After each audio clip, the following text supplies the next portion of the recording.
네, 사과 보겠습니다. 거룩함과 회개 54쪽. 네, 사과입니다.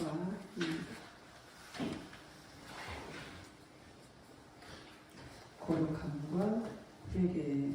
네, 거룩함과 회개는 어찌 보면 이 물과 기름 같은데, 그러나 정말 거룩한 삶을 살고자 한다면 회개를 잘해야 되는, 또 회개를 자주 해야 되는 역설이지만 그런 게 필요하고요. 실은 하나님 앞에 성숙되어지고 하나님께 가까이 나아가는 자들을 보게 되어지면은 정말 회개를 잘하는 것을 볼 수 있습니다. 죄를 잘 깨닫고 또 하나님 앞에 정직함으로, 정말 정직함으로 나아가는 그런 모습들을 볼 수가 있는데, 오늘 하루에 다 못할 것 같고요. 일단 하는 데까지 하고 더 살펴보도록 하겠습니다. 자, 54쪽 보겠습니다. 앞에서 살펴본 것처럼 한편으로 애줄타기와 같은 우리의 신앙생활에서 죄에 넘어졌을 때 우리는 회개하고 다시 일어서야 합니다. 우리가 지난 과에서 우리 신앙생활은 애줄타기와 같다 그렇게 말씀드렸죠. 그래서 장대를 붙잡고 균형을 맞추면서 애줄을 걸어가는데 그 애줄에서 떨어질 수가 있다. 떨어졌을 때 안전하게 보호해주는 그 애줄타기 밑에, 애줄 밑에 그물이 쳐 있다 그랬었죠. 바로 그 그물이 바로 우리가 신앙생활에서 넘어졌을 때에 우리가 안전하게 받아주는 바로 회개가 바로 그 줄 밑에 그물 같은 안전장치와 같다 이렇게 말씀을 드렸는데 지금 그걸 말씀하고 있는 것입니다. 죄에 넘어졌을 때 우리는 회개하고 다시 일어서서 출발해야 되는 거죠. 우리가 거룩함을 유지하고 우리 신앙의 본질인 하나님과의 친밀한 교제를 유지하는 방법 중 한 핵심은 회개입니다. 당연히 하나님을 찾아야 되고 하나님 얼굴을 구해야 되지만 그건 뭐 당연히 바탕이 되겠죠. 또 그러면서도 중요한 핵심이 한 가지가 뭐냐? 회개다. 회개를 잘해야 하나님과 친밀함을 유지할 수가 있다. 사실 죄를 지어서 하나님을 떠나는 시점, 그러니까 우리가 참 이런 부분을 다시 정립을 해야 되는데, 우리는 교회 안 나오면 또 장기로서 가면 지금 떠났다 이렇게 생각하는데 당연히 지금 떠난 거죠. 그런데 그뿐만이 아니고 죄를 짓는 순간 우리는 어떻겠다고요? 하나님을 떠났다. 죄를 짓는 순간 하나님을 떠나 있는 거예요. 그러니까 참 제가 심각한 거죠. 제가 심각합니다. 죄를 지어서 하나님을 떠나는 시점과 그 다음에 회개하고 용서받고 하나님께 돌아오는 시점의 간격을 줄일수록 우리 더욱더 하나님과의 친밀한 교제 가운데 머물 수 있게 되어진다. 하나님과 동행하는 삶을 살 수 있게. 이 간격이 멀어지면 멀어질수록 어떻게 됩니까? 문제가 되어지는 거죠. 문제가 되는 거죠. 그 시점, 하나님 떠난 시점과 회개하고 돌아오는 그 시점이 짧아야 됩니다. 짧을수록 좋다. 그러니까 이런 것에 이제 훈련되신 분들은 바로 깨닫죠. 말해놓고 나서 바로 깨닫고, 뭔 행동하고 나서 바로 깨닫고, 그래서 또 바로 회개하고, 또 바로 주님과 동행하고 이런 것들이 물론 성령께서 이렇게도 지적하시는 것에 예민할 수도 있습니다만은 어쨌든 그렇다는 거죠. 자, 여기에서 한 가지 중요한 것은 성령님의 작은 움직임에도 우리가 예민하게 반응해야 한다는 것이. 성령님은 우리 안에 계시잖아요. 우리와 함께 하시고 동행하시고 그래서 늘 성령님께서는 말씀하시겠죠. 우리한테 우리가 듣지 못 들을 수는 있겠지만 항상 말씀하시겠죠. 성령님은 우리가 이렇게 살기를 원하고 거룩하게 살기를 원하고 하나님과 동행하는 살기를 원하기 때문에 넘어졌을 때, 잘못 가려고 했을 때, 잘못 갈 때 바로바로 말씀하시겠죠. 그러니까 가인과 아벨이 이렇게 제사를 지르고 나서 가인이 죄를 지으려고 했잖아요. 그러니까 가인한테 죄가 내 문 앞에 와 있다. 너는 죄를 다스리라 이렇게 말씀하셨잖아요. 하나님께서. 그러니까 하나님은 말씀하시는 거죠. 우리가 죄에 넘어지려고 했을 때, 누룩에 넘어가려고 했을 때 말씀하시고 역사하시는 것이죠. 근데 우리가 뭐냐면 우리가 못 듣는 거죠. 우리가 둔감하고 예민하지 못하는 거죠. 그런 예민함이 필요하다는 거죠. 우리 이미 살펴본 것처럼 죄는 단순히 술 취함, 방탕함, 간음, 도둑질, 거짓말 이런 것들은 다 특징이 뭡니까? 겉으로 드러나는 것들이죠. 볼 수 있게. 자, 그런데 다른 사람을 미워하는 것, 용서하지 않는 것, 상대방에 대한 원망과 분노, 상대방을 무시하고 마음을 닫는 것, 상대방을 후욕하고 판단하는 것, 질서에 순복하지 않는 것. 물론 이제 뭐 뒷부분에서는 드러나는 것도 있습니다만은 한 가지 특징이 뭡니까? 이것이 우리 마음속에서 죄를 짓는다는 거죠. 드러나지 않는 것이라는 거죠. 그리고 또 하나는 뭡니까? 지금 쭉 말씀했던 것이 뭡니까? 관계의 죄거든요. 그런데 우리나라에서 우리가 공부했던 것처럼 관계에 대한 죄는 죄가 아닌 것처럼 생각한다는 거죠. 아닌 것처럼. 그러나 겉으로 드러나는 것뿐만 아니라 뭐 간음하고 도둑질 이런 거 못지않게 뒤의 죄도 아주 심각한 죄다. 심각한 죄. 그래서 뒤에 나오는 것처럼 55쪽에 나오는 것처럼 등도 어떤 죄 못지않게 심각한 죄들이다. 하는 것이죠. 겉으로 드러난 것도 있고 겉으로 드러나지 않는 죄도 있고 그리고 또한 관계 안에서 벌어지는 이런 일들도 우리는 대수롭게 생각하지만은 이것은 엄청난 심각한 죄다라고 하는 거죠. 그래서 하나님의 얼굴을 집중적으로 구하는 가운데 하나님을 찾아가는 얼굴을 구해야 하나님이 임재하시죠. 성령이 찾아오시죠. 구하는 가운데 성령님께서 우리 속에 있는 이러한 죄들을 깨닫게 하시고 들추실 때 우리는 즉각적으로 회개하고 돌이켜야 합니다. 성령님께서 하는 한 가지 사역 중 하나가 우리의 죄를 깨닫게 하시는 성령님께서 사역 중 하나 우리의 죄를 깨닫게 하는 것이기 때문에 우리가 죄에 져서 넘어졌을 때에 성령님께서는 반드시 우리의 죄를 기억나게 하시고 양심을 찔리게 하시고 그리고 깨닫게 해주십니다. 그때 즉각적으로 회개하고 돌이켜야 된다는 것이죠. 만약 이러한 죄들을 회개하고 돌이키지 않으면 어떤 결과가 오느냐? 하느님과의 교제가 금이 가기 시작한다. 하는 거죠. 마치 아담과 하와가 죄짓고서 어떻게 했습니까? 하나님을 피했죠. 그전에는 하나님과 동행하고 하나님과 친밀히 교제했었는데 죄짓고 나서는 하나님으로부터 도망가죠. 그러니까 이게 모든 우리 사람들의 특징이죠. 죄를 지으면 숨으려고 하는 거. 하나님을 벗어나려고 하는 거. 금이 가기 시작하면 식어지고 그래서 하나님을 찾는 것이나 하나님을 예비하는 것이나 사명을 감당하는 것이나 또 헌신하는 것이나 이런 많은 부분에서 우리도 모르는 새에 조금씩 이런 것들이 식어지기 시작하는 거죠. 죄를 통해서 예배를 통해서 하나님을 경험하지 못하게 되죠. 하나님 임재를 경험하지 못하니까 말씀을 통해서도 은혜 받지 못하는 거죠. 전혀 깨달음이 없게 되어지는 거죠. 기도를 해도 깜깜하지. 기도 올라간 것 같지도 않고 한 것 같지도 않고 이렇게 될 때 많은 사람들은 그 원인을 교회, 목회자든 다른 요인에서 찾으면 실제 누구한테 찾아야 되는데 자신에서 찾아야 돼요. 그러니까 물론 목회자나 뭐 교회가 문제가 없다고 할 수는 없겠죠. 그런데 많은 경건한 사람들은 남의 눈에 있는 둘보를 보기보다 자기 눈에 있는 남의 눈에 있는 티를 보기보다 자기 눈에 있는 둘보를 봅니다. 그리고 남의 눈에 있는 것을 보인할 때 어떻게 합니까? 그걸 위해서 기도하고 그걸 위해서 중보하지 탓하지 않아요. 탓하지 않아요. 교회가 어떻다느니 목회자가 어떻다느니 이렇게 탓하고 나오게 되어지면 그 사람의 신앙은 병든 거죠. 병든 거. 목회자가 문제일 수 있다니까요. 교회가 문제일 수 있다니까요.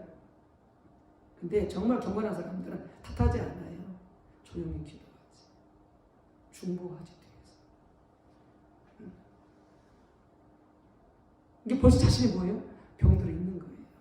병들어 있는 거. 심각한 거죠. 근데 그러면서도 뭐예요? 자기 병든지 모르는 거죠. 그럼 계속 탓만하는 거죠. 그러니까 점점 더 신앙은 심각해져가는 거예요. 심각해져. 보십시다. 그들은 가장 심각한 문제가 자기 자신에게 있다는 사실을 전혀 깨닫지 못합니다. 그래서 예수께서 말씀하셨잖아요. 남의 눈에 있는 티를 빼고자 한다면 먼저 내 눈에 있는 들보를 빼라. 그래야 남의 눈에 있는 티를 빼낼 수가 있다. 이렇게 말씀했던 것도 같은 차원이죠. 이런 상태인데도 이렇게 자신이 문제가 있는데도 계속 남 탓하면서 가게 되어지면 돌이키지 않으면 회개하지 않으면 그들의 신앙은 결국 화석처럼 되어버립니다. 완전히 종견이 되어져 버리는 것이고 그 다음에 그냥 외식적인 바리새인처럼 그런 신앙생활이 될 수밖에 없다라고 하는 것이죠. 그래서 화석은 보면 나무 화석은 모양은 나무인데 그렇죠? 그게 이제 오랜 세월을 거치면서 그게 이제 나무 모양은 있는데 그게 돌이 되어져 버린 거죠. 돌이 되어져 버린 거예요. 그래서 나무 모양은 있죠. 근데 돌이에요. 그게 화석화 됐다는 거죠. 그래서 실제로는 그 나무가 딱딱하게 생명력이 없는 굳어버린 그런 것이 돌이 되어져 버린 거예요. 그렇게 신앙이 화석화 되어지면 그들의 신앙은 어떤 일을 한다고 할지라도 살아계신 하나님이 어떤 생명의 역사도 없이 그저 모양만 남아있는 거예요. 예배드리고 기도하고 헌금 드리고 봉사하고 전도하고 하는 이런 모양만 남아있지 그 안에 생명은 없는 거죠. 그 안에 생명은 없는 거죠. 이건 정말 심각한 거죠. 그러므로 우리는 성령님께 민감해서 성령께서 우리 죄를 깨닫게 해주시는 대로 즉각 회개하고 돌이켜야 된다. 돌이켜야 된다. 네. 이렇게 될 때 어떻게 됩니까? 이제 점점 더 죄를 이겨나가는 그런 단계, 수위가 높아지겠죠. 네. 그래서 그전에는 예를 들어서 거짓말을 잘했다면 회개함으로 계속해서 나아감으로 이제 거짓말을 이겨나가게 되어져. 하나하나 죄를 정복해 나가게 되어지. 네. 그래서 더욱더 거룩한 삶으로 나가게 되어지는 그런 단계에 올라서겠죠. 우리 회개가 진정한 회개가 되려면 그래서 다음의 단계를 따라 회개해야 됩니다. 그래서 우리 신앙생활 한편으로는 신앙생활 잘하려면 뭘 잘해야 된다? 회개를 잘해야 된다. 뭐에 따라서? 이 원칙에 따라서 회개를 잘해야 된다. 하는 것이죠. 첫 번째, 회개 첫 번째 원칙은 하나님께 동의해야 한다. 하나님께 동의해야 된다. 그러니까 하나님께서 죄를 지적하셨을 때, 깨달음을 주셨을 때에 하나님 앞에 그걸 인정해야 된다는 거죠. 인정해야 된다는 거죠. 하나님의 죄를 지적하심이 옳았음을, 그것이 맞았음을 인정해야 된다고 하는 거죠. 보십시다. 회개 첫 번째 단계는 하나님께 동의하는 것입니다. 즉 자신의 행위에 대한 하나님의 판단에 동의하는 것입니다. 쉽게 말해서 자기가 하나님 앞에서 죄인이라는 사실, 죄를 지었음을 인정하는 것입니다. 그것은 하나님이 옳고, 하나님 항상 옳죠. 그분은 항상 옳으신 분이시기 때문에 자기가 잘못되었다는 것을 인정하는 것입니다.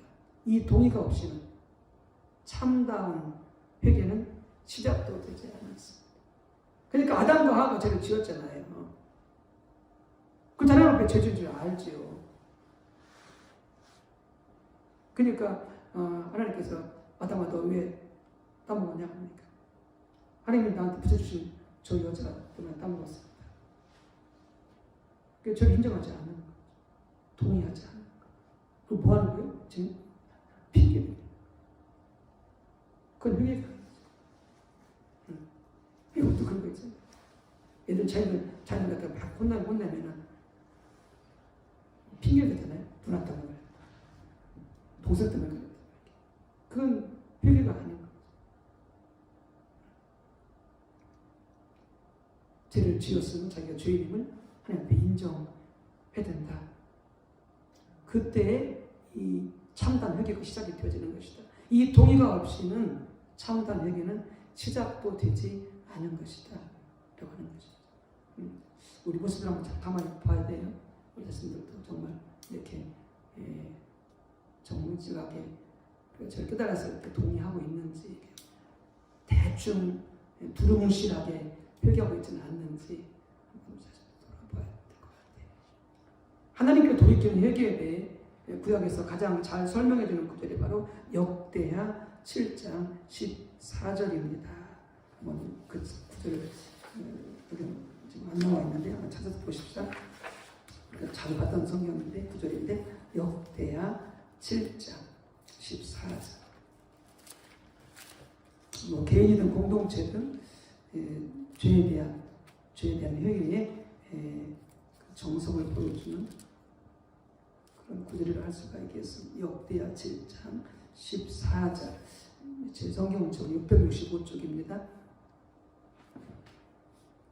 네, 자, 같이 읽습니다. 내 이름으로 일컫는 내 백성이 그들의 악한 길에서 떠나 스스로 낮추고 기도하여 내 얼굴을 찾으면 내가 하늘에서 듣고 그들의 죄를 사하고 그들의 땅을 고칠지라. 이렇게 말하고 있죠. 조건절이 있고 결과절이 있죠. 찾으면 하면서 그 앞에 네 가지가 있죠. 내려오니까 내 백성이 그들의 악한 길에서 떠나, 그게 한 가지고요.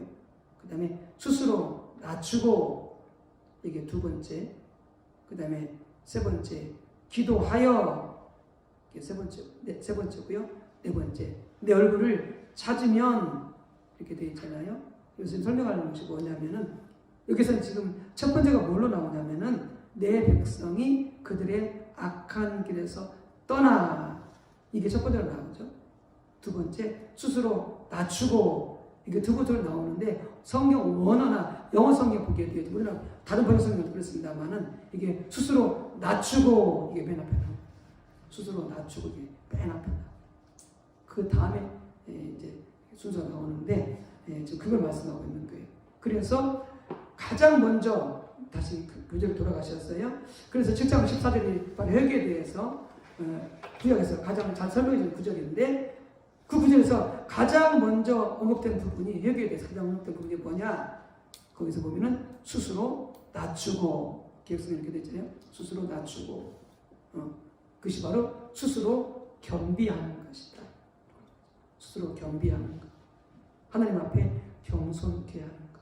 이게 바로 회개의 바로 첫 번째다. 라고 하는 것이죠. 개역 성경에는 그것이 두 번째로 나오지만, 영어 성경 모두 표준 세번역, 현대어 성경, 현대인의 성경 등은 그 부분을 가장 먼저 언급하고 있습니다. 왜냐하면 이게 되어져야 회개가 되어지기 때문에. 그런데 스스로 겸비하는 그것이 바로 하나님께 동의하는 것이다. 라고 하는 거죠. 하나님께 동의하는 것인데 이것이 회개의 첫 번째 단계다. 자, 그럼 하나님 앞에서 스스로 겸비한다는 말이 무슨 뜻인가? 그걸 잘 보여주는 것이 바로 요시야의 예다라고 하는 것이죠.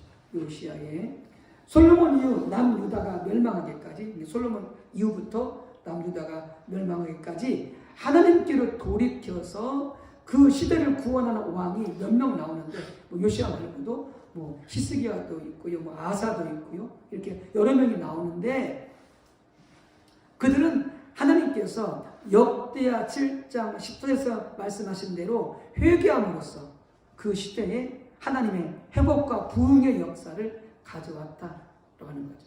그러니까 우리가 교회도 그렇고 자신도 그렇고 우리 개개인도 그렇고 우리가 회복과 부흥을 맛보려면은 바로 이와 같이 역대하 7장 14절처럼 회개해야 된다. 회개해야 된다. 라고 하는 것이죠. 자, 그중 한 사람이 누구다? 요시야 왕이었다라고 하는 것입니다. 자, 다시 또 역대하 34장 14절 28절까지 요시야 왕이 성전에서 발견된 율법책을 듣게 되었을 때에 그가 어떤 자세와 태도를 취했던가를 통해서 우리가 그가 하나님 앞에 스스로 겸비해서 회개했던 모습을 볼 수가 있거든요. 자, 그런 부분을 염두에 두고서 말씀을 한번 교도하도록 하겠습니다. 역대하 34장 14절에서 28절. 이 구절 성적으로 봐야 돼? 이 글자 보이세요? 네. 네. 그러니까 뭐 성적 보실 분은 성경 보시고요. 이 글자 보이신 분들은 이걸 보셔도 되고요. 네.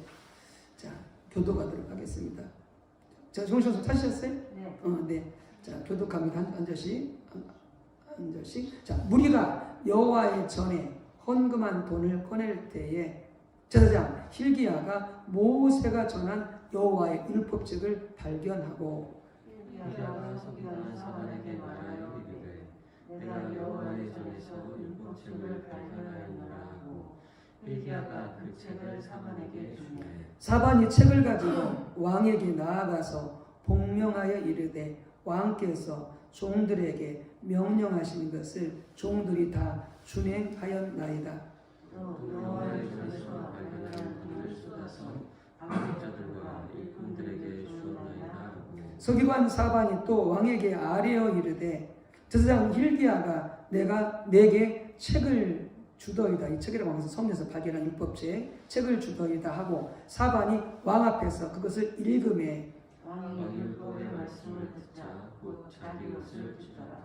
왕이 hil기야와 사반의 아들 아히감과 미가의 아들 압돈과 서기관 사반과 왕의 시종 아사야에게 명령하여 이르되 너희는 가서 나와 및 이스라엘과 유다의 남은 자들을 위하여 이 발견한 책의 말씀에 대하여 여호와께 물으라.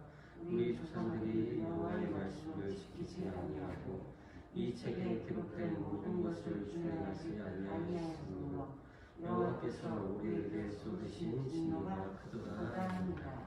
이에 hil기야와 왕이 보낸 사람들이 여 선지자 훌다에게로 나아가니 그는 하스라의 손자 독핫의 아들로서 예복을 관리하는 살룸의 아내라. 예루살렘 둘째 구역에 살았더라. 그들이 그에게 이 뜻을 전하매 훌다가 그들에게 이르되 이스라엘의 하나님 여호와께서 이같이 말씀하시기를 너희는 너희를 내게 보낸 사람에게 말하라 하시니라. 여호와께서 이같이 말씀하시기를 내가 이곳과 그 주민에게 재앙을 내리되 곧 유다 왕 앞에서 읽은 책에 기록된 모든 저주대로 하리니 이는 이 백성들이 나를 버리고 다른 신들에게 분양하며 그의 손에 모든 행위로 나의 노여움을 샀으니라. 그러므로 나의 노여움을 이곳에 쏟음에 꺼지지 아니하리라 하셨느니라. 너희를 보내어 여호와께 묻게 한 유다 왕에게는 너희가 이렇게 전하라. 이스라엘의 하나님 여호와께서 이같이 말씀하시기를 내가 들은 말을 의논하건대 내가 이곳과 그 주민을 가리켜 말한 것을 내가 듣고 마음이 연약하여 하나님 앞 곧 내 앞에서 불편하여 옷을 찢고 통곡하였으므로 나도 내 말을 듣노라. 여호와가 말하였느니라. 자, 같이 읽습니다. 그러므로 내가 내게 너희 조상들에게 돌아가서 평안히 묘실로 들어가게 하리니 내가 이곳과 그 주민에게 내리는 모든 재앙을 내가 눈으로 보지 못하리라 하셨느니라. 이에 사신들이 왕에게 복명하니라. 자, 여기서 요시아 태도를 통해서 그 하나님 앞에 스스로 겸비했었던 하나님의 죄를 지적하셨을 때에 동의하고 인정했던 모습을 볼 수가 있습니다. 자, 사람들이 성전을 보수하다가 뭘 발견했습니까?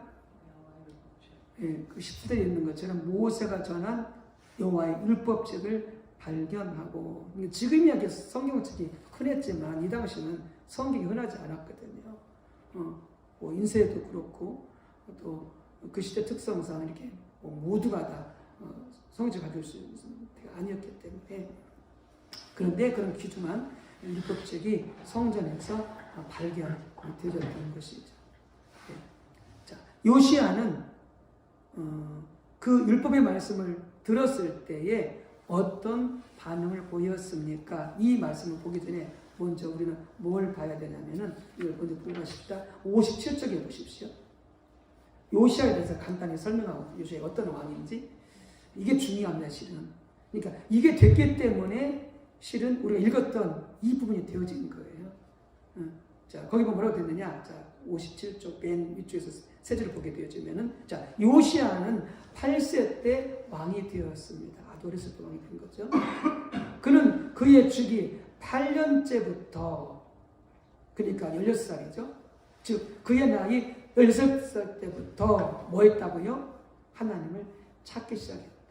즉 하나님의 얼굴을 구하기 시작했다. 이게 핵심입니다.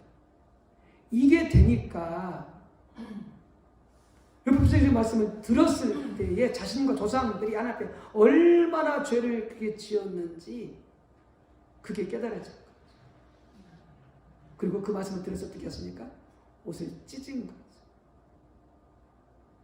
우리 보세요. 우리 모습 보세요. 우리가 성경 읽으면서 막 눈물을 흘리고 막 옷 찢고 막 가슴 애통하는 성경이 있습니까? 뭐 그런 분들도 있을 수 있겠지만 저는 그렇지는 않는 것 같아요. 이게 성경을 읽다 보면은 분명히 우리 죄가 지적이 되고 드러나게 되어지는데 이런 애통함이 있는 말이에요. 우리가 차원이 다른 거예요. 무엇이 차이가 나느냐? 바로 10살 때부터 하나님을 찾기 시작했다. 내 10살 때 뭐 교회 다니긴 했지만 그때 하나님 찾지는 않았고 그냥 교회 다닌 거지. 하나님의 은혜로. 이게 핵심입니다. 하나님의 얼굴을 구하고 하나님 찾았던 것이죠. 그리고 그게 나 20세 때에 그러니까 이제 예루살렘과 유다 그 다음에 성전을 정결하게 하기를 원했던 거죠. 하나님 뜻을 따라서 이런 하나하나 행동이 결국 하나님을 찾는 거기에 핵심이 있었던 것이죠. 이게 됐기 때문에 이제 결국 어떻게 된 거예요? 율법 말씀을 들었을 때의 반응을 보인 거죠. 어떤 반응을 보였어요? 자, 19에서 21절 봤었습니다만 어떤 반응을 보였어요? 기억나는 대로? 옷을 찢었잖아요. 자, 19절 보세요. 왕이 율법 말씀을 듣자 누가 이제 그 신하가 누가 읽어주니까 사반입니까? 읽어주니까 왕이 율법 말씀을 듣자 곧 어떻게 돼? 곧 어떻게 했다고요? 자기 옷을 찢었다.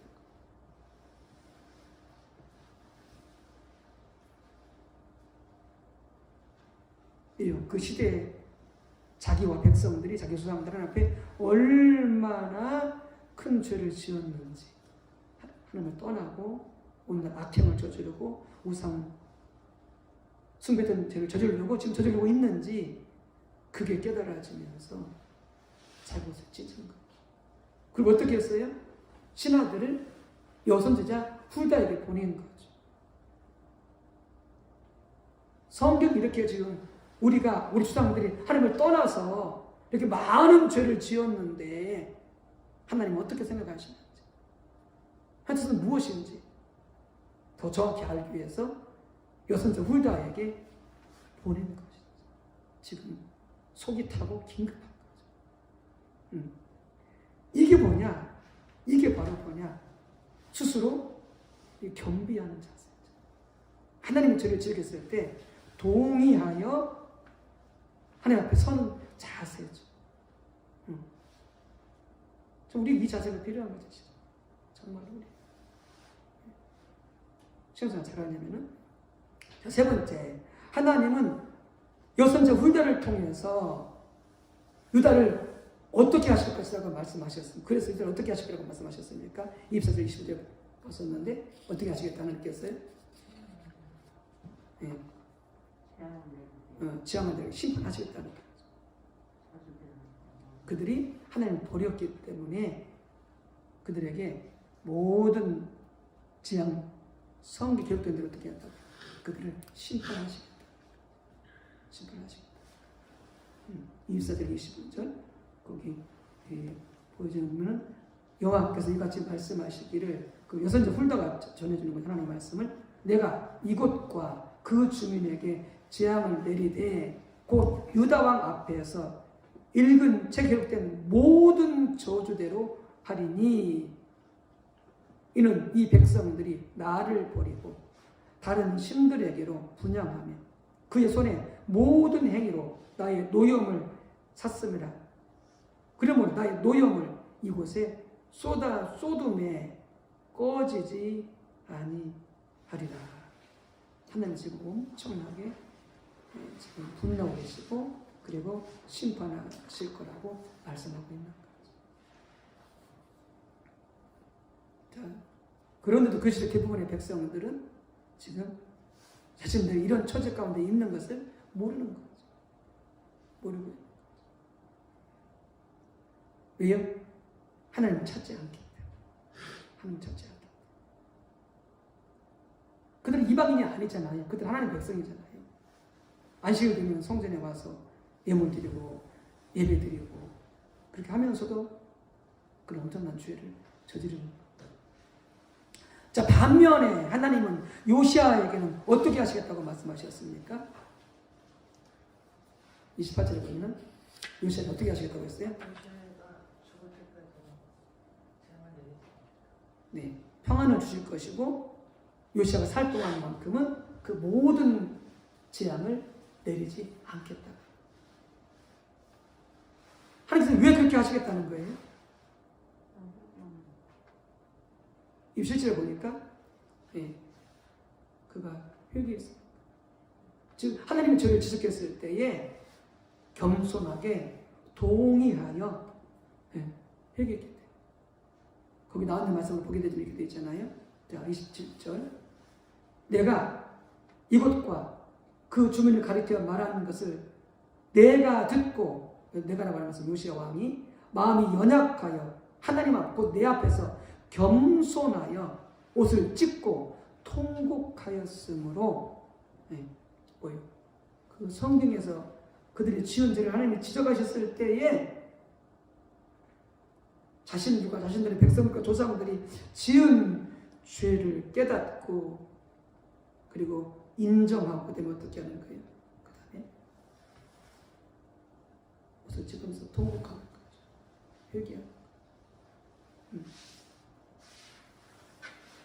그래서 하나님 죄를 지적하실 때에 어떻게 하신다고요? 핑계대지 마라. 구실되지 마라. 그 말씀하고 정직하게 동의하고 그 다음에 납작 엎드리는 거죠. 그게 스스로 겸비한 태도인 거죠. 죄에 대한 회개가 그때 시작이 되어지는 거죠. 인정하고 하나님 찍었을 때 동의하는 거죠. 이게 회개의 첫 번째 단계다라고 하는 것이죠. 자, 58절 보시기 바랍니다. 오늘날 적지 않은 성도들은 우리 모두 다 포함해서 하는 말이겠죠. 다 모두 포함해서 적지 않은 성도들은 심지어 명백한 죄를 짓고도 하나님 말씀 앞에 정직하게 동의하지 않습니다. 그들은 자신들을 정당화시킵니다. 여러 가지 핑계를 댑니다. 다른 비교해서 적당히 넘어갑니다. 뭐 목사님도 그러더라 뭐. 근데 뭐 우리는 뭐 어때? 야 장은도 다 그러더라 뭐. 근데 우리가 뭐 어때? 이렇게 나사람과 비교하면서 적당히 넘어간다는 거. 죄를 인정해야 되는데 그들은 자신들의 죄를 직면하는 것 자체를 싫어합니다. 그들은 죄를 심각하게 다루는 메시지를 좋아하지 않습니다. 우리들의 일반적인 속성이죠. 죄 다루면 싫어하지. 좋은 말만 해주길 바랍니다. 이거 다 같이 죽는 거죠. 그들은 자신들이 듣기 좋아하는 소위 평강의 메시지, 축복의 메시지만 듣기 좋아합니다. 이게 다 거짓 선지자, 거짓 목사죠. 평강의 메시지만 전하는 거예요. 이게 실은 많은 경우에 이 CBS, CTS 유튜브 보게 되어지면 이런 메시지들이 홍수입니다. 평강의 메시지, 축복 메시지, 홍수. 이게 좋은 게 아니에요. 시대가 타락되는 것이죠. 시대가 타락할수록 하나님의 선지자들이 날 그렇게 외치고 선포하는 그 메시지에 귀를 기울여야 되는 것이죠. 그런 자세를 가지고는 어떠한 참다운 회개도 있을 수 없습니다. 그렇죠? 또한 자신들이 잘못했다고 생각하는 몇 가지 죄에 대해서 그저 하나님께 잘못했다고 고백한다고 해서 그것이 진정한 회개는 아니다. 라고 하는 거죠. 왜 근본적으로 돌이켜야 되니까. 근본적으로 하나님께 돌아오고 하나님의 얼굴을 구해도 하나님을 찾아야만이 그것이 진정한 회개가 되어지는 거죠. 그게 아니고 하나님께 회개가 진정 돌아오지 않은 채 뭐 거짓말했습니다. 도둑질했습니다. 이렇게 몇 가지 제목 회개한다고 해서 그게 진정 회개가 되지 않는다. 그래서 역대 지태왕 시대들이 그렇게 말씀하고 있는 것이죠. 예, 바로 스스로 겸비하고 악에서 돌이키고 그 다음에 기도하고 구하고 그다음에 뭐예요? 거기서 구하고 기도하고 하는 그 내용들이 뭐예요? 바로 하나님의 얼굴을 구하는 거. 하나님께 돌아오는 거죠. 그게 안 되면 아까 얘기했잖아요. 죄를 짓는 것이 뭐라고요? 하나님을 떠난 거라고요. 이게 다시 회개가 어떻게 다시 하나님께로 돌아와야 회개가 되어지는 거죠. 하나님께 돌아오지 않고서 하나님의 얼굴을 구하지 않고서 하나님께 침례 동안 삶 살지 않으면서 몇 가지 주인의 죄만 가지고 회개해봤자 그래서 진짜 회개가 아니다. 바리새인들 회개 안 했겠어요? 회개했죠. 바리새인들 회개했겠죠. 회개하지 않았겠어요. 그들은 진짜 회개가 아니면서 그들이 진정 하나님께 돌아오지 않은 거죠. 돌아오지 않으면서 종교 의심을 행하면서 몇 가지 죄만 회개 안 하는 거죠. 그건 진짜 회개가 아니다. 라고 하는 거죠. 하나님 앞에서 자기의 처지를 인식하고 이게 중요한 거죠. 말씀이 들려질 때에 하나님 임재 가운데 있을 때에 자기의 처지가 인식되죠. 어떤 처지? 죄를 지어서 하나님을 떠난 자기의 처지가 인식이 돼요. 그러니까 둘째 아들이 결국 이제 깨닫는 거잖아요. 내가 아버지께 돌아가면 지금 형편보다도 내가 나을 텐데. 그런데 어떻게 돌아가게 주저하는 거죠. 왜요? 자기가 지은 죄가 있기 때문에. 지은 죄가 있기 때문에. 자기 처지를 인식하는 거죠. 그 임재 앞에, 말씀 앞에. 그때 진정한 회개가 시작이 되어지는 거죠. 그리고 어떻게 하는 말씀 우리가 동의하는 거죠. 그 앞에 납작 엎드리는 거죠. 요시왕처럼 옷을 뭐 찢는다든지 뭐 등등 겸손한 태도를 취하는 거죠. 마틴 로이드 존스 목사가 부흥이 오는 첫 번째 단계 그래서보다 현실에 대한 인식이다. 지금의 현실이 현재 나의 모습이 어떠한가를 보게 되었을 때에 그때 바로 부흥이 오는 첫 번째 단계다. 부흥이 오는 뭐가 있어야 되니까 회개가 있어야 되니까 회개가 있어야 되니까 하나님 앞에서 자기들의 처지가 어떠한 상태인가를 인식하는 것. 그리고 요시아처럼 하나님 앞에 정직하게 동의하고 엎드리는 것. 그것이 부흥의 회복의 첫 번째 단계입니다. 그것이 없이는 개인도 교회도 참다운 부흥에 대한 참다운 신앙 회복에 대한 어떠한 소망도 없다고 말할 수 있겠습니다. 그래서 회개 첫 번째 단계는 뭐라고요? 하나님 앞에 동의하고 서는 것이죠. 인정하고 서는 것이죠. 그게 첫 번째 단계입니다. 네, 자, 두 번째는, 자, 이제 회개의 두 번째 단계는, 첫 번째는 하나님께 동의하는 것이고요. 두 번째는 하나님께 자백해야 됩니다. 자백해야 됩니다. 요한일서 1장 9절 말씀, 같이 합독하시겠습니다. 요한일서 1장 9절 말씀. 만일 우리가 우리 죄를 자백하면 그는 미쁘시고 의로우사 우리 죄를 사하시며 우리를 모든 불의에서 깨끗하게 하실 것이요. 자, 회개의 두 번째 단계는 뭘 한다? 죄를 자백해야 된다. 재판받을 때도 그렇게 하겠습니다만은 또 이렇게 범인을 잡았을 때에 범인한테 뭘 받아내요? 자백을 받아내잖아요. 죄 졌어, 안 졌어? 훔쳤어, 안 훔쳤어? 훔쳤습니다. 예, 제가 죽였습니다. 이렇게 자백을 받아내야 하잖아요. 그런 것처럼 하나님 앞에 자백해야 된다고 하는 거죠. 그러니까 뭐 가만 점검해보고 사람 앞에 이렇게 자백을 하고 있는지 회개하면서 그냥 두리뭉실하게 넘어가고 있지는 않아. 자백도 하지 않으면서 그냥 두리뭉실하게 대충 넘어가고 있지는 않는지 한번 우리 점검해봐야 되고 정확하게 소리내어서 자백을 하는 거죠. 정확히 자기 지은 내용에 대해서. 자, 회개 두 번째 단계는 하나님께 자백하는 거죠. 하나님, 제가 잘못했습니다. 하나님, 제가 거짓말했습니다. 하나님, 제가 욕심을 부렸습니다. 하나님, 제가 미워했습니다. 이렇게 하는 게 어떤 효과가 있을까요? 우리 하나님의 죄를 인정하는 부분도 있겠지만 이렇게 함으로써 더 내가 하나님 앞에 얼마나 죄였는지, 또 죄를 지었는지 이런 부분들이 더 각성이 되어지고 더 깊이 설득되지 않을까 그런 생각이 있고요. 라고 하나님께 고백하는 것입니다. 제가 죄를 지었습니다. 여기서 한 가지 중요한 요소는 우리 이대한 구원, 제9과에서 살펴본 것처럼 우리가 죄를 짓는 것은 근본적으로 하나님께 짓는 것이라는 사실을 인식하는 것입니다. 죄는 누구한테 짓는 것이다? 하나님께 짓는 것이다. 근본적으로. 남을 미워했어도 남의 것을 훔쳤어도 근본적으로 누구한테 죄를 짓는 것이다? 하나님께 죄를 짓는 것이다. 이 인식이 참 중요할 것 같아요. 그래서 하나님 앞에 자백하는 거죠. 하나님께 죄를 지었기 때문에 우리의 죄는 인간적인 것이고 사회적인 것이고 국가적인 것입니다. 그래서 우리는 다른 사람에게 죄를 짓고 사회의 죄를 짓고 국가의 죄를 짓습니다. 그럼에도 불구하고 그 모든 것을 통해 우리는 근본적으로 하나님께 죄를 짓습니다. 하나님께서 만왕의 왕이시고 온 우주 만물을 창조하시고 온 만물에 대해서 하나님의 원리, 하나님의 뜻, 하나님의 법을 제시했기 때문에 근본적으로 우리는 하나님께 죄를 짓는 거죠. 하나님의 왕이시고 하나님의 구원자이시고 하나님이 심판자이신 것이죠. 모든 것을 그분께 죄를 짓는 것이죠. 자, 시편 51편 이제 4절을 읽고 다음 물음에 답하십시오. 자, 시편 51편 제 4절 말씀 우측에 나와 있는데 자, 찾으시고요. 이렇게 교독하겠습니다.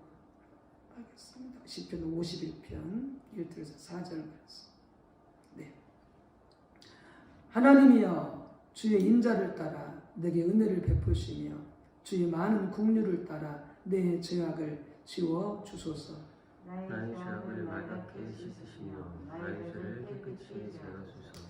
물은 나는 내 죄가를 아오니 내 죄가 항상 내 앞에 있나이다.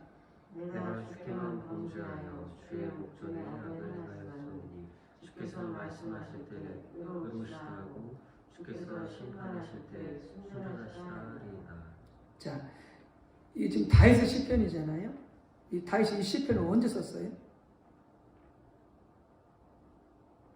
지금 이 내용이요? 예? 이 내용? 예. 그 여자 바세바와 바세바 바세바 가늠하고 나고 나단 선지자 네. 지적과 네. 그래서 그의 남편 들통날까 봐서 우리아를 교사해서 살해하고 그리고 나서도 죄를 못 깨달으니까 하나님께서 나단 선지자를 보내셔서 이제 그 귀의 말씀을 주시면서 다윗의 죄를 지적했을 때 지적받았을 때 그때 이후에 이 시를 쓴 것이죠. 이게 다윗의 참회시죠. 다윗의 회개시. 자, 이 시편 기자는 다윗인데 자신이 누구에게 범죄했다고 말하고 있습니까? 바세바한테 했다고 그랬습니까? 뭐 우리한테 했다고 그랬습니까? 우리와 함께 그 죽은 그 군사들한테 하나님 주께만 범죄. 예, 그렇죠. 4절에 보면 내가 주께만 범죄하여 주의 목전에 악을 행하였사오니. 다시 정확하게 자신이 지금 누구한테 죄를 지었는지 하나님께 죄를 지었다고 말하면서 자백하고 있는 거죠. 내가 주께만 범죄하여 주의 목전에 악을 행하였사오니. 주께서 말씀하실 때에 의로우시다 하고 주께서 심판하실 때 순전하시다 하리이다. 지금 다윗이 하나님 앞에 죄를 자백하고 있는 거죠. 자백하고. 자, 거기 보게 되어지면은 자, 그 밑에 있는 하단을 보겠습니다. 제가 읽겠습니다. 이 시편은 다윗이 바세바를 간음하고 그 죄를 숨기기 위해서 그 남편 우리아를 살해한 이후에 하나님께서 나단 선자를 그에게 보내셔서 그 죄를 지적하셨을 때 그가 쓴 시편입니다. 우선 그는 하나님께서 나단을 통해서 그 죄를 지적하셨을 때 왕으로서 얼마든지 그것을 무시하거나 핑계할 수도 있었습니다. 그는 오히려 나단에게 화를 내거나 그를 처벌할 수 있었습니다. 보통 왕들이 그렇게 일반적으로 하죠. 그러나 그는 그렇게 하지 않았습니다. 정직하게 하나님 말씀에 동의했습니다. 사무엘하 12장 13절 말씀 한번 제가 찾아서 읽어드릴게요. 사무엘하 12장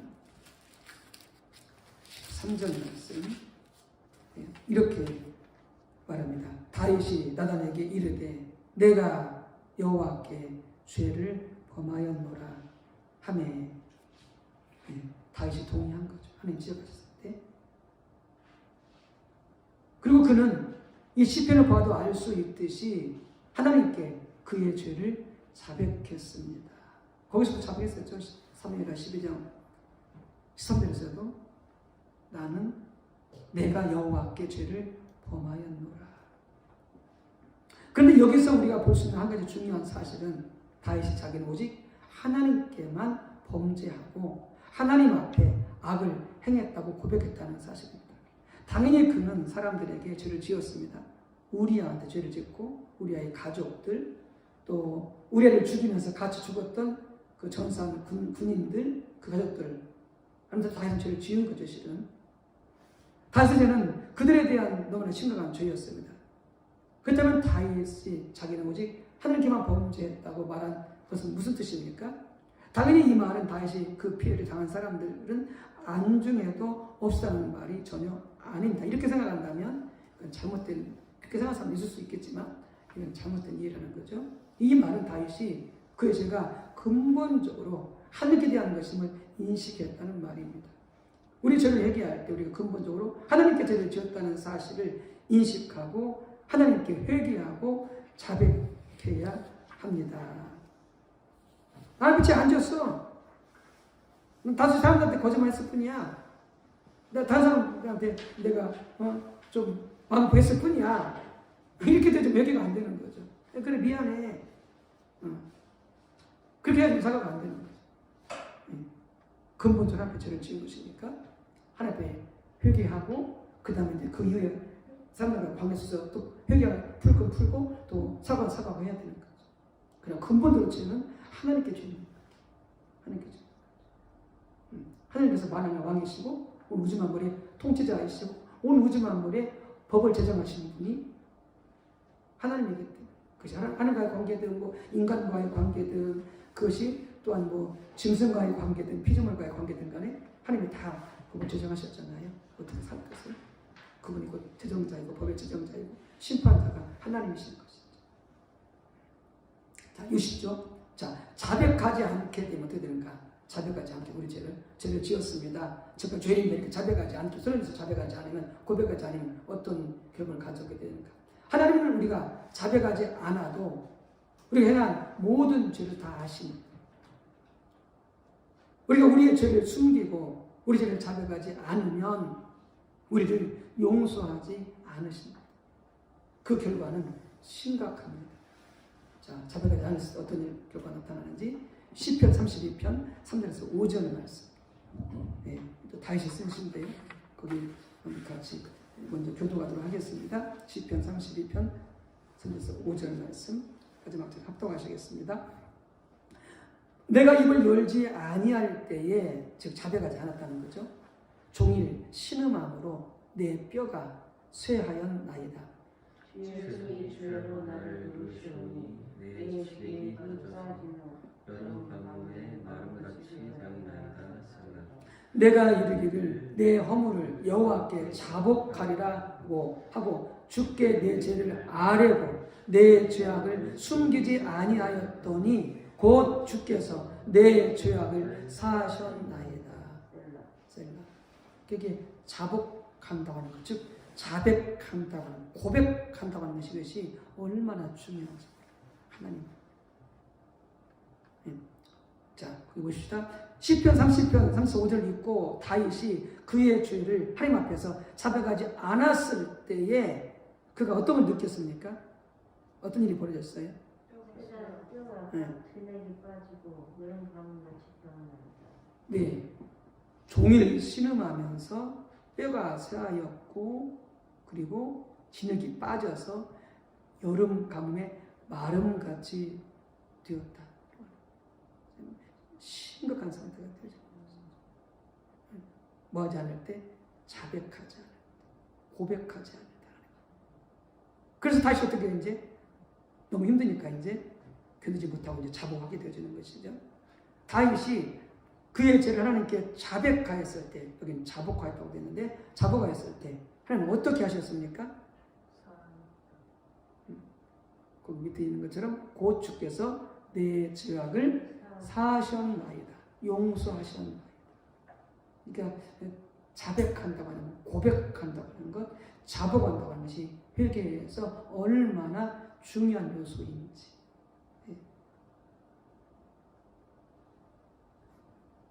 여기 보십시다. 다윗은 그가 그의 죄를 하나님 앞에 두서치 않았을 때, 즉 자복하지 않았을 때, 내가 종일 신음함으로 내 뼈가 쇠하였도다. 주의 손이 나를 주의하러 나를 누르시오니 내 지면이 빠져서 여름 가뭄에 마름같이 되었나이다 고백하고 있습니다. 우리가 우리 죄를 자백하지 않을 때 하나님과 우리의 관계가 끊어지고 끊어졌죠. 죄를 지었으니까 회복이 안 되는 거죠. 영문간의 우리의 상태는 다윗의 고백과 같이 되어집니다. 그러나 다윗이 그의 죄를 하나님 앞에서 자백하였을 때 하나님 곧 그의 죄를 용서해 주셨습니다. 용서해 주셨습니다. 혹 당신은 당신의 죄를 하나님 앞에 자백하지 않음으로써 같은 상태에 있지 않습니까? 그러니까 죄를 고백하지 않음으로, 회개하지 않음으로 실은 힘든 가운데, 그래서 그때 어떤 목사님 그랬다고 하잖아요. 자기는 다른 목사님 도저히 용서할 수 없다. 그리고 뭐 당했겠죠. 목사님이 괜히 그렇게 했어요. 뭔가 다른 목사님한테 당한 거지. 죽어도 용서 못하겠다. 그러면서 그 사람이 어땠어요? 그 목사님이 불면증, 그 다음에 막 위장장애. 근데 그 목사는 몰랐던 거죠. 자기가 그 목사님을 미워하고 용서하지 않은 그 죄로 말미암아 자기가 위장병이 오고 불면증이 오는 것을 몰랐던 거죠. 그래서 목사님들이 막 추궁해가지고 억지로 회개했을 때 하나님께서 치유되어진 역사가 되죠. 마음의 평화가 오게 되었죠. 그러니까 우리가 어떤 죄를 자백하지 않음으로써 오는 이런 고통들이 있을 수 있다는 거예요. 그러니까 바로바로 죄를 깨닫고 동의하고 자백하는 게 그것이 내가 살기 위해서라도 영적으로든 육신적으로 내가 살기 위해서라도 우리는 부지런히 열심히 회개해야 된다는 거예요. 하나님께 회개하고 자백하시기 바랍니다. 당신 하나님께 당신을 고백할 때 하나님 당신은 용서. 성경 거기서 보면 어떻게 하냐면 바로 용서해버립니다. 다윗도 보잖아요. 하나님 바로 용서했어요. 다윗. 그렇게 자백했을 때, 고백했을 때. 하나님께서 얼마나 회개를 기뻐하시는지. 그래서 번제나 제물보다 뭘 기뻐하신다? 뒤에 나오지만 하나님은 상한 심령, 통의하고 회개하는 심령, 번제나 제물보다 어떻게 하신다? 더 기뻐하신다. 회개 없이 종교적인 의식으로 우리 죄가 사해지는 것이 아닙니다. 자, 시편 51편 16도 17절 말씀, 그걸 말씀드리는데요. 아까 같이 읽었던 시편 50편 다윗의 그 자매시 그 뒷부분에 나오는 말씀입니다. 자, 16절 17절 말씀 같이 합독하시겠습니다. 주께서는 제사를 기뻐하지 아니하시나니 그렇지 아니하면 내가 드렸을 것이라. 주는 번제를 기뻐하지 아니하시나이다. 하나님께서 구하시는 제사는 상한 심령이라 하나님이여 상하고 통회하는 마음을 주께서 멸시하지 아니하시리이다. 아멘. 자, 그런데 제사를 기뻐하지 않으신단 말이 무슨 뜻일까? 자, 다윗이 지금 이 밧세바와 그 다음에 그 남편 우리아를 또 그 군사들을 그래서 죽이고 나서 하나님 앞에 제사를 드리는 거죠. 번제를 드리는 거죠. 뭐 하지 않았지? 회개하지 않았지. 회개하지 않았지. 그런데 뭐라고 말씀하세요? 나 네 제사 기뻐하지 않아. 네 번제 기뻐하지 않아. 네가 드린 예배 받고 싶지 않아. 이런 거잖아. 왜요? 회개하지 않고 이 제사를 드리고 있으니까. 그러니까 아까 말했잖아요. 회개는 뭐라고요? 회개는 바로 하나님께 돌아오는 거죠. 하나님의 관계가 회복되는 거죠. 그러니까 회개하지 않은 채, 하나님께 돌아오지 않고 관계가 회복되지 않은 채, 우리 부모 자체는 그렇잖아요. 자식이 잘못했으면 먼저 부모한테 와서 제가 잘못했습니다. 앞으로 잘하겠습니다. 이렇게 하고 와서 뭐 밥을 같이 먹든지 무슨 선물을 주든지 해야지. 부모한테 잘못하고 나서 자기 잘못은 아무도 회개도 하지 않고 인정도 하지 않고 용서를 구하지도 않고 와서 밥 먹자고 그러고 선물 준다고 해봤자 부모님들 기쁘게 받겠냐고요. 자식이 먼저 회개하고 용서를 구하는 게 먼저지. 하나님께서 그렇게 말씀하시는 거죠. 그러니까 올바른 회개 없이 하나님과 관계 회복이 없이 아무리 제사를 드리고 뭐 예물을 드리고 봉사하고 헌신하고 전도해야 보다 소용없다는 거예요. 안 받겠다는 거예요. 근데 지금 우리가 이런 거 참 많습니다. 진정 회개 없이 그냥 예물 드리고 봉사하고 예배 드리고 헌금하고 뭐 없이 진정 회개가 없이. 다시 뭐라고 말씀해요? 하나님께서 받으셨다면 하나님께서 제사를 받으셨다면 내가 드렸을 것이다. 근데 뭐야? 다해서 아는 거죠. 그래서 뭘 하는 거예요? 그래서 하나님 앞에 상한 심령으로 나가는 거예요. 상하고 통회하는 마음을 가지고 나가는 거예요. 회개하는 심령을 가지고 나가는 거예요. 이게 뭐다? 이것이 하나님께서 구하시는 진정한 제사이다. 라고 하는 거예요. 그러니까 하나님 앞에 예배하러 나갈 때에 중요한 요소 가운데 하나가 뭐냐? 기도하러 나갈 때 중요한 요소 가운데 하나가 뭐냐? 회개예요, 회개. 감사도 있지만 회개인 거.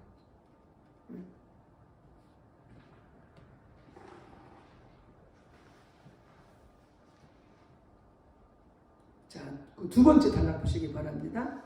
학자들은 다윗이 여기서 자신의 죄악이 살인과 간음, 그것을 속할 만한 희생 제사가 없을 정도로 심각한 것임을 깨닫고 있었다고 봅니다. 그래서 유일한 방법은 회개밖에 없었으며 그 죄를 용서받을 수 있는 길 역시 오직 하나님의 은총에만 달려있다는 것을 깨닫고 있었다고 봅니다. 그 상황에서 하나님께서 하신 예배는 자신이 자신의 죄를 해결할 수 없는 전적으로 무능한 자임을 절박하게 인식하고 통회하는 겸손한 마음의 예배였습니다. 구약시대 죄를 지금 뭐 했어요? 제물을 바쳤잖아요. 속죄제사도 바치고 번제도 바치고 죄를 속하기 위해서. 그런데 단순히 그렇게 속죄제사를 바치고 번제를 바친다고 그렇게 용서받을 수 있는 성질의 것이 아니다. 그러니까 뭐 살인죄와 간음죄뿐만이 아니라 어떤 죄도 그냥 제사를 지냈다고 용서받을 수 있는 게 아니라는 거죠. 이 죄가 다른 죄라도 이보다 약한 죄라도 내가 제사 드렸으니까 내가 번제 드렸으니까 숙제제사 드렸으니까 나 용서받았어 이렇게 말할 수 있는 게 아니라는 거죠.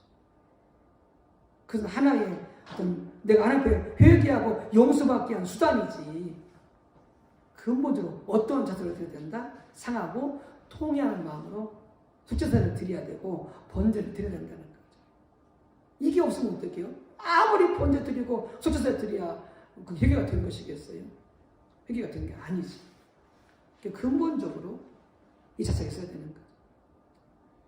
죄를 인정하고 동의하고 그리고 자복하고 자백하는 그래서 겸손한 마음으로 통회하는 심령으로 하나님 앞에 나갔을 때에 그게 진정한 회개가 되어지는 것입니다. 자, 그 밑에 보시기 바랍니다. 오늘 어떤 사람들은 자신의 죄를 회개하고 자백하지 않으면서 하나님께 드리는 기도와 금식, 감사헌금, 봉사 등 몇 가지 종교적인 의식들을 가지고 회개를 대신하려고 합니다. 그것은 어리석은 생각입니다. 하나님은 그러한 의식들을 기뻐하지 않습니다. 다윗이 했던 것처럼 그렇게 자신의 죄를 인식하고 하나님의 은혜와 은총을 구하여 절박하게 애통하고 통회하는 심령으로 하나님 앞에 서야 합니다. 그래서 10편 50편 1절에 그렇게 그가 하나님 앞에 고백하잖아요.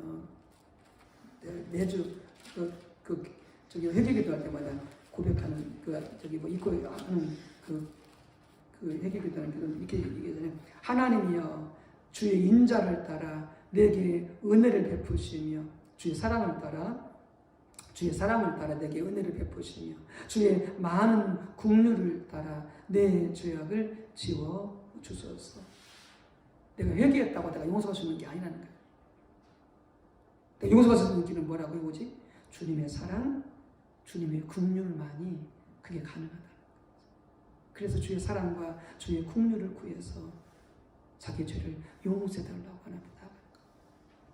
제 앞에 용서받을 수 있는 근거가 하나도 없다는 거예요. 뭐 제사드렸다고 번제드렸다고 용서받을 수 있는 게 안 된다는 거죠. 전적으로 하나님의 사랑, 하나님의 긍휼만이 자신의 죄를 용서해 줄 수 있다는 거죠. 그리고 어떻게요? 절박한 마음을 하나님 앞에 통회하고 자복하면서 겸손하게 회개함으로 주님 은혜를 의지해서 주님 사랑을 의지해서 회개하며 나가게 되죠. 그러니까 회개한다고 용서해 주신다고 그랬으니 회개하면 용서해 준다고 그랬으니까 뭐 그래 회개하면 되지 뭐 이런 자세가 안 된다는 거죠. 정말로 우리 마음속에 그 죄에 대해서 애통해 하고 그리고 그 지은 죄에 대해서 우리로서는 도저히 용서할 수 없는 죄인이지만은 내 안에 어떤 사람부터 어려운 것도 없지만 용서받을 수 있는 것이 없지만 그럼에도 불구하고 하나님은 우리를 사랑하셔서 우리를 국리를 주셔서 우리를 용서해 주는 분이시니 그분의 사랑을 의지해서 그분의 국리를 의지해서 간절히 동하는 마음으로 회개하면서 그 은혜를 베풀어 주시도록 그 사랑 베풀어 주시도록 애통한 마음으로 평소한 마음으로 납작 엎드려서 회개하며 나아가는 것. 이 자세가 보다 회개의 올바른 자세다라고 하는 거죠. 그래서 오늘 이렇게 우리가 하나님께 회개하며 나갈 때 우리가 거룩함을 해보게 되는데 첫 번째는 어떻게 하라고요? 회개 첫 번째 단계는 하나님께 뭐 해라? 동의해라. 하나님 앞에 인정해라. 하나님 제가 죄를 지었습니다. 하나님이 옳습니다. 제가 잘못했습니다. 하나님 동의하고 두 번째 어떻게 하라? 그 지은 죄에 대해서 하나님 앞에 자백하는 거죠.